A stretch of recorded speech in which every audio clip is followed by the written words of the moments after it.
JP Astro ലൈഫിലേക്ക് എല്ലാവർക്കും സ്വാഗതം. ഇന്ന് നിങ്ങളുമായി പങ്കുവയ്ക്കുന്നത് ഇടവമാസത്തെ ഫലം തന്നെയാണ്.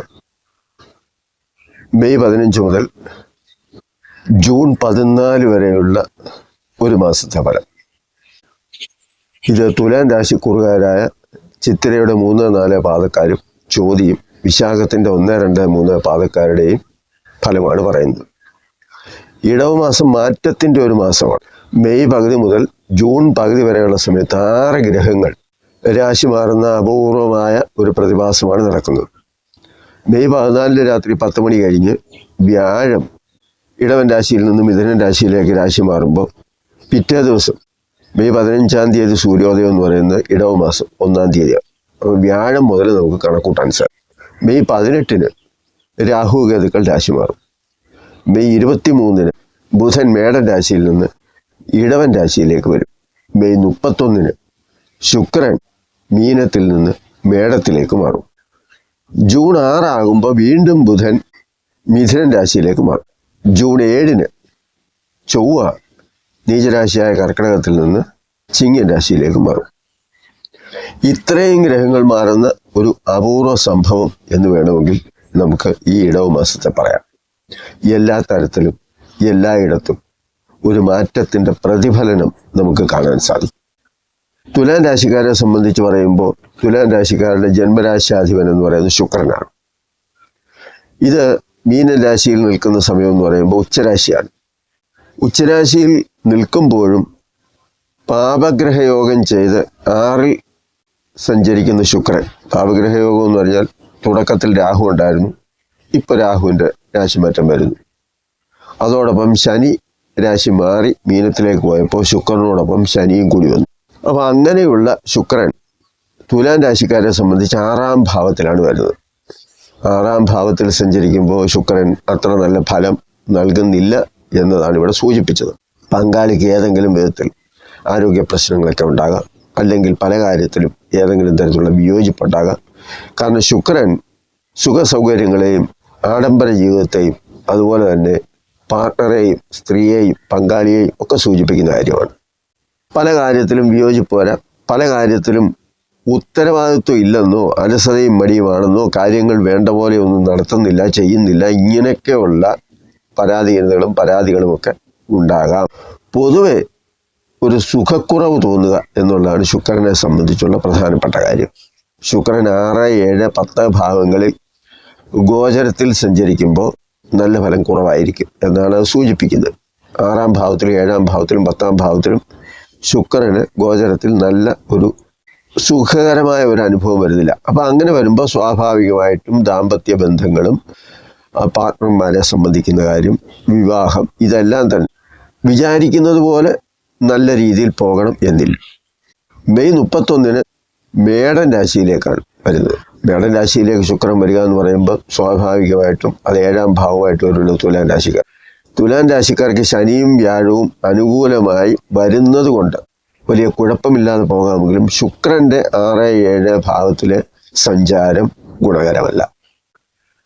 അപ്പോൾ വ്യാഴവും ശനിയും അനുകൂലമായി വരുന്നത് കൊണ്ട് ജീവിതത്തിൽ ഒരു നല്ല മാറ്റം നമുക്ക് പ്രതീക്ഷിക്കാൻ സാധിക്കും. ഇടവമാസം ആരംഭിക്കുന്നത് തന്നെ വ്യാഴത്തിൻ്റെ രാശിമാറ്റത്തോടു കൂടിയാണ്. അഷ്ടമത്തിൽ സഞ്ചരിച്ച വ്യാഴം ഭാഗ്യസ്ഥാനത്ത് വരികയാണ്. യുവാക്കൾക്ക് പഴയതിൽ നിന്നും മെച്ചപ്പെട്ട ഒരു സമയത്തേക്ക് മാറുന്നു എന്ന് വേണമെങ്കിൽ പറയാം. കാരണം മിഥുനൻ രാശിയിലാണല്ലോ. ചില അഭിപ്രായ വ്യത്യാസം മൂലം തടസ്സപ്പെട്ട് കിടന്ന വിവാഹാലോചനകളൊക്കെ വീണ്ടും സജീവമാകാൻ തുടങ്ങും. സർക്കാർ തലത്തിൽ ചില മാറ്റങ്ങളും അതിൻ്റെ ഗുണവുമൊക്കെ ഉണ്ടാകാം. മെയ് അവസാനത്തെ ആഴ്ച മുതൽ ടെസ്റ്റ്, ഇൻ്റർവ്യൂ തുടങ്ങിയ കാര്യത്തിലും ജോലി സംബന്ധമായ കാര്യത്തിലും പുരോഗതിയൊക്കെ ഉണ്ടാകാൻ സാധിക്കും. പഴയ സൗഹൃദ ബന്ധങ്ങളൊക്കെ ചിലപ്പോൾ പുനഃസ്ഥാപിക്കാനും പഴയ സുഹൃത്തുക്കളെയൊക്കെ കണ്ടുമുട്ടാനും അങ്ങനെയൊക്കെയുള്ള ഒരു സാഹചര്യം വരാം. യുവാക്കൾക്കും പഠന സംബന്ധമായും തൊഴിൽപരമായും ഉള്ള കാര്യങ്ങൾക്ക് അതിനുവേണ്ടി ശ്രമിക്കുന്നവർക്കൊക്കെ അനുകൂലമായ സമയമാണ്. എല്ലാ കാര്യത്തിലും ബന്ധുക്കളുടെയും സുഹൃത്തുക്കളുടെയും വേണ്ടപ്പെട്ടവരുടെയൊക്കെ ഒരു സഹായം ലഭിക്കുകയും ചെയ്യും. കർമ്മസ്ഥാനത്ത് ചൊവ്വ നിൽക്കുന്നതും നല്ലതാണ്. എന്നാൽ ചൊവ്വ നീചത്തിലായതുകൊണ്ട്, കാരണം കർക്കിടകത്തിലെ ചൊവ്വ നീചത്തിലാണ്, അത് 10ാം ഭാവമായിട്ട് വരുമല്ലോ തുലാം രാശിക്കാർ. അപ്പൊ കർമ്മങ്ങൾക്കും ഒരു നീചത്വം പറയാം. എന്ന് പറഞ്ഞാൽ ചെയ്യുന്ന കാര്യങ്ങളൊക്കെ തന്നെ അല്പം തിരിഞ്ഞും മറിഞ്ഞും വളഞ്ഞും അത്ര ശരിയല്ലാത്ത രീതിയിലൊക്കെ ഉള്ള കാര്യങ്ങളുമായിട്ട് മുന്നോട്ട് പോകാം. കർമ്മസ്ഥാനത്തെ ചൊവ്വയാണ്. അതുകൊണ്ട് ജൂൺ ആദ്യ ആഴ്ച മുതൽ ചൊവ്വ ചിങ്ങൻ രാശിയിലേക്ക് മാറും. അങ്ങനെ മാറുന്ന ചൊവ്വ 11ാം ഭാവത്തിൽ വരും. അപ്പം നീചരാശി മാറി ചൊവ്വ 11ാം ഭാവത്തിലേക്ക് വരുമ്പോൾ അത് വളരെ മെച്ചപ്പെട്ട ചില അനുഭവങ്ങൾ നൽകും. സാമ്പത്തികമായ നേട്ടമുണ്ടാകാം, സ്വർണ്ണ നേട്ടം വരാം, ഭൂമി ലാഭം വരാം, ജോലിയിൽ പ്രമോഷൻ ഉണ്ടാകാം. ഇങ്ങനെ പല ഗുണങ്ങളും ഈ 11ൽ നിൽക്കുന്ന ചൊവ്വ വരും. 10ലെ ചൊവ്വയും യോഗകാരകനാണെങ്കിലും ഈ 10ലെ ചൊവ്വ നീചനായതുകൊണ്ട് നമ്മൾ ചെയ്യുന്ന കാര്യങ്ങളൊക്കെ ഇച്ചിരി വളഞ്ഞ വഴിയിലൂടെയൊക്കെ ആകാനുള്ള സാധ്യതയുണ്ട് എന്നുള്ളതേ ഉള്ളൂ. പക്ഷെ 11ാം ഭാവത്തിലേക്ക് ചിങ്ങൻ രാശിയിലേക്ക് വരുമ്പോൾ അത് ഒരു നല്ല കുറേ അനുഭവങ്ങൾ നമുക്ക് ഇടവമാസത്തിൽ കിട്ടും. വ്യാഴം ഭാഗ്യസ്ഥാനത്ത് വരുന്നത് കാരണം അഷ്ടമത്തിൽ അല്പം മോശമായി നിന്ന ഒരു സാഹചര്യത്തിൽ നിന്നാണ് 9ാം ഭാവമായ മിഥുനത്തിലേക്ക് വരുന്നത്. ധനലാഭം, പുത്രലാഭം, കാര്യസാധ്യം, ഈശ്വരാധീനം ഇതിനെയൊക്കെ നമുക്ക് സൂചിപ്പിക്കാൻ പറ്റും. കാരണം ബുദ്ധിയുടെയും ധനത്തിൻ്റെയും പുത്രൻ്റെയും സന്താനങ്ങളുടെയൊക്കെ കാരകന്. അപ്പോൾ അതുകൊണ്ട് തന്നെ അത് ഭാഗ്യസ്ഥാനത്ത് നിൽക്കുക എന്ന് പറയുമ്പോൾ അത്തരത്തിലുള്ള കാര്യങ്ങൾക്കും അതുപോലെ ദൈവാധീനത്തെ സൂചിപ്പിക്കുന്ന പ്രശ്നചിന്തയിൽ വ്യാഴം അനുകൂലമല്ലെങ്കിൽ ദൈവാധീനം ഇല്ല എന്നൊക്കെ പറയും. അതുപോലെ ചിലരെ സംബന്ധിച്ച് അത് ആരോടും പറഞ്ഞു എന്ന് പറഞ്ഞ് പ്രശ്നം പറയാതിരിക്കുന്ന സ്വഭാവങ്ങളും ഗണപതി ഹോമമൊക്കെ കഴിച്ചിട്ട് പിന്നെ വരും എന്നൊക്കെ പറയും. അപ്പം അതിൽ നിന്നൊക്കെ ഒരു മാറ്റം വ്യാഴം ഭാഗ്യസ്ഥാനത്ത് വരിക എന്ന് പറയുമ്പോൾ പൊതുവെ ഈശ്വരാധീനം കൊണ്ട് പല കാര്യങ്ങളും സാധിക്കാനും വലിയ വലിയ പ്രശ്നങ്ങളൊക്കെ ഒഴിഞ്ഞു പോകാനും ഒക്കെയുള്ള ഒരു ദൈവാധീനം നമുക്കുണ്ടാകും. ഇടവമാസത്തിന് മുമ്പെന്ന് പറയുമ്പോൾ വ്യാഴം അഷ്ടമത്തിൽ നിന്നപ്പോൾ പല പ്രയാസങ്ങളും തടസ്സങ്ങളും പലവിധ ക്ലേശങ്ങളും മനപ്രയാസങ്ങളും ഒക്കെ ഉണ്ടായിരുന്നവരെ സംബന്ധിച്ച് ഇപ്പോൾ ഭാഗ്യസ്ഥാനത്തേക്ക് വ്യാഴം മാറുമ്പോൾ അതെല്ലാം മാറി കുറേ കൂടി സന്തോഷവും ജീവിതത്തിന് പല സന്തോഷവും അതുപോലെ ഒരു മാറ്റവും നല്ല മാറ്റം അങ്ങനെയൊക്കെ പ്രതീക്ഷിക്കാവുന്ന ഒരു മാസമാണ്. അതുപോലെ 5ലെ ശനി തുലാം രാശിക്കാരെ സംബന്ധിച്ചിടത്തോളം തുലാം, വൃശ്ചികം, ധനുമാരം, കുംഭത്തിലായിരുന്നല്ലോ ശനി. അങ്ങനെ ശനി 5ാം ഭാവത്തിൽ നിൽക്കുമ്പോൾ മാനസികമായ പ്രശ്നങ്ങൾ, അതുപോലെ സന്താനങ്ങളെ സംബന്ധിച്ച വിഷമതകൾ, സാമ്പത്തിക പ്രതിസന്ധി, ആരോഗ്യ പ്രശ്നങ്ങൾ എന്ന് വേണ്ട ഇങ്ങനെയൊക്കെയുള്ള പല കാര്യങ്ങളും പല പ്രയാസങ്ങളും അതിജീവിച്ച് വന്നപ്പോഴാണ് ഇപ്പോൾ ശനി മീനൻ രാശിയിൽ 6ാം ഭാവത്തിലേക്ക് വരുന്നത്. അപ്പോൾ 6ാം ഭാവത്തിൽ ഇപ്പോൾ സഞ്ചരിക്കുമ്പോൾ ശത്രുനാശം, രോഗശാന്തി, കാര്യജയം, ധനലാഭം ഇങ്ങനെ നല്ല കുറേ അനുഭവങ്ങൾ, പ്രത്യേകിച്ച് മീനൻ രാശിയിലാണ് ശനി നിൽക്കുന്നത്, അങ്ങനെയൊക്കെ തരും. 9ൽ വ്യാഴം വന്നതുകൊണ്ട് ധനലാഭവും സന്താന ലാഭവും സാമ്പത്തിക ലാഭവും ദാമ്പത്തിക സുഖവും ഈശ്വരാധീനവും ഒക്കെ ലഭിക്കുമെങ്കിലും ഒരു കാര്യം നമ്മൾ പ്രത്യേകം ഓർക്കണം, ഇതെല്ലാം പൊതു സ്വഭാവമാണ്. ഇങ്ങനെയൊക്കെ ഉണ്ടാകണമെങ്കിൽ വ്യാഴവും ശനിയും ജാതകത്തിൽ ഇഷ്ടഭാവത്തിൽ ബലവാനായിട്ട് നിൽക്കണം. അതുപോലെ തന്നെ ദശാപഹാര കാലങ്ങളിൽ ഈ സമയത്ത് വലിയ കുഴപ്പമില്ലാതെ നല്ല ഒരു സമയം ആയിരിക്കുകയും ചെയ്താൽ ഈ മാസം ഒരുപാട് മേന്മയുണ്ടാവും. എന്നാൽ ശനിയും വ്യാഴവും അനുകൂലമല്ല, ഇഷ്ടഭാവത്തിലൊന്നുമല്ല, അങ്ങനെയാണ് നിൽക്കുന്നത് എങ്കിൽ അതുപോലെ ദശാപഹാര കാലങ്ങൾ നോക്കുമ്പോൾ, കാരണം ഒരു നക്ഷത്രത്തിൽ ജനിച്ചവരുടെയും പ്രായവ്യത്യാസം അനുസരിച്ച് ദശാപഹാര കാലങ്ങളൊക്കെ മാറും.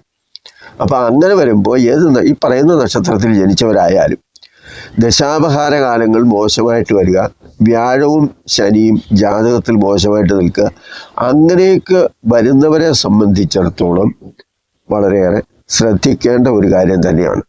അപ്പോൾ വ്യാഴത്തിന് ദോഷത്തിന് അതിൻ്റേതായ പരിഹാരങ്ങൾ, വ്യാഴം സകല ദേവന്മാരെയും അതുപോലെ തന്നെ വിഷ്ണുവിനെയും സൂചിപ്പിക്കുന്ന ഒരു ഗ്രഹമാണ്. മിഥുനൻ രാശിയിലെ വ്യാഴമാകുമ്പോൾ വൈഷ്ണവ ചൈതന്യം പ്രധാനവുമാണ് മിഥുനം.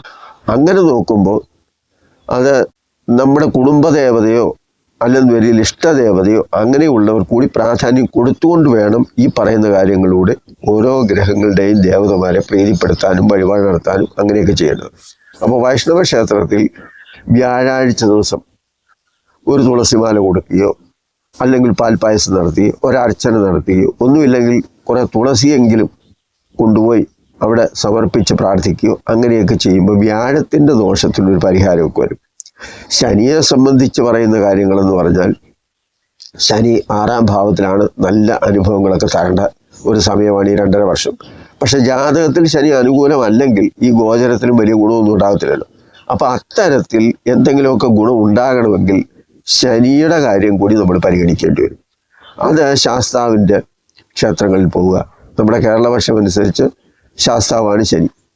അപ്പോൾ ശാസ്താവിൻ്റെ ക്ഷേത്രങ്ങളിൽ പോവുക, നീരാജനം നടത്തുക, കർപ്പൂരം കത്തിച്ച് തൊഴുക. അതുപോലെ തന്നെ വീട്ടിൽ ചെയ്യാവുന്ന കുറേ കാര്യങ്ങളൊക്കെ ഉണ്ട്. പിന്നെ ഒരു തേങ്ങാമുറിയിലോ അല്ലെങ്കിൽ ഒരു ചിരാതിലോ അല്പം എള്ള് കിഴികെട്ടി എള്ളെണ്ണ ഒഴിച്ച് കത്തിച്ച് പ്രാർത്ഥിക്കുക. നീലപുഷ്പങ്ങളെ കൊണ്ട് പൂജിക്കുക. ശനിയുടെയും ശാസ്താവിൻ്റെയും അഷ്ടോത്തര ശതനാമോ അല്ലെങ്കിൽ സഹസ്രനാമോ നിങ്ങൾക്ക് ഏതാണോ പറ്റുന്നത് അങ്ങനെയൊക്കെയുള്ള നാമങ്ങൾ ജപിക്കുക. ഇങ്ങനെയൊക്കെയുള്ള പരിഹാര മാർഗങ്ങൾ ചെയ്യുമ്പോൾ സ്വാഭാവികമായും ഇതിൻ്റെ ദോഷത്തിന് കുറവ് വരികയും അപ്രതീക്ഷിതമായിട്ടൊക്കെ കുറച്ച് നല്ല അനുഭവങ്ങളൊക്കെ ഉണ്ടാവുകയും ചെയ്യും. ഇഷ്ടഭാവത്തിലാണെങ്കിൽ ഈ മാസം വളരെയേറെ ഗുണമുണ്ടാകും. മോശമാണ് ഈ 2 ഗ്രഹങ്ങളെങ്കിൽ വലിയ ഗുണമൊന്നും ഉണ്ടാകത്തില്ല. എന്നാൽ ദോഷം കുറയ്ക്കാനും അല്പമെങ്കിലും ഗുണം ഉണ്ടാക്കാനുമാണ് ഞാൻ ഈ പറഞ്ഞ കാര്യങ്ങൾ ദോഷപരിഹാരമായിട്ട്. രാഹുവിനെ സംബന്ധിച്ചുള്ള രാശിമാറ്റം. രാഹുവിനെ സംബന്ധിച്ച് രാശിമാറ്റം എന്ന് പറയുമ്പോൾ 6ാം ഭാവത്തിലെ രാഹുവാണ് 5ാം ഭാവത്തിലേക്ക് വരുന്നത്. അപ്പം 5ാം ഭാവം എന്ന് പറയുമ്പം അത് മനസ്സിനെ സൂചിപ്പിക്കുന്നു, സന്താനങ്ങളെ സൂചിപ്പിക്കുന്നു. അവിടെ രാഹു കയറി വരിക എന്ന് പറയുമ്പോൾ സ്വാഭാവികമായിട്ടും മനസ്സിന് പ്രയാസം ഉണ്ടാകുന്ന പല കാര്യങ്ങളും ഉണ്ടാകാം. സന്താനങ്ങളെ സംബന്ധിച്ചുള്ള പല കാര്യത്തിലും വിചാരിച്ചതുപോലുള്ള പ്രയോജനങ്ങൾ ഉണ്ടാകണമെന്നില്ല. അതുപോലെ തന്നെ സന്താന ദുഃഖവും ദുരിതവും ഒക്കെ ഉണ്ടാകാം.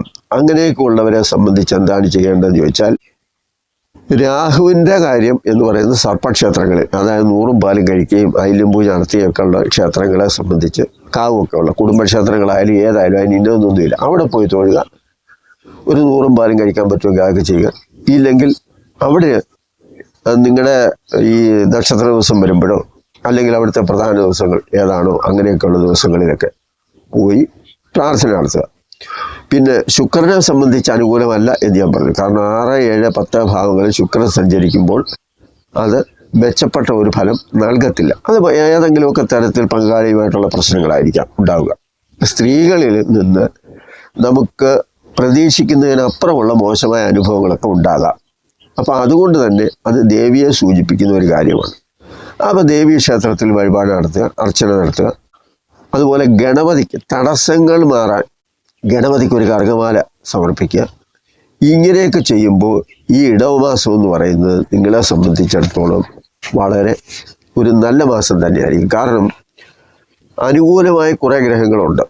എന്നാൽ അല്പം അനുകൂലമല്ലാതെ ഇപ്പം രാഹുവിനെ പോലുള്ള ഗ്രഹങ്ങൾ 5ാം ഭാവത്തിലേക്ക് വരിക എന്ന് പറയുമ്പോൾ അത് അനുകൂലമാണെന്ന് പറയാൻ പറ്റത്തില്ല. മറിച്ച് വ്യാഴവും ശനിയൊക്കെ സഞ്ചരിക്കുന്നത് അനുകൂലമായിട്ടാണ്. പക്ഷെ ജാതകത്തിൽ അല്പം മോശമാണെങ്കിൽ ആ അവസ്ഥയ്ക്ക് ഒരു മാറ്റം വരാനും നിങ്ങളുടെ ജീവിതത്തിൽ കുറേയൊക്കെ മെച്ചമുണ്ടാകാനുമുള്ള കാര്യങ്ങളാണ് ഞാൻ ഈ പറയുന്നത്. ഈ വീഡിയോ നിങ്ങൾക്ക് ഇഷ്ടപ്പെട്ട് കാണും എന്ന് ഞാൻ വിചാരിക്കുന്നു. നന്ദി, നമസ്കാരം.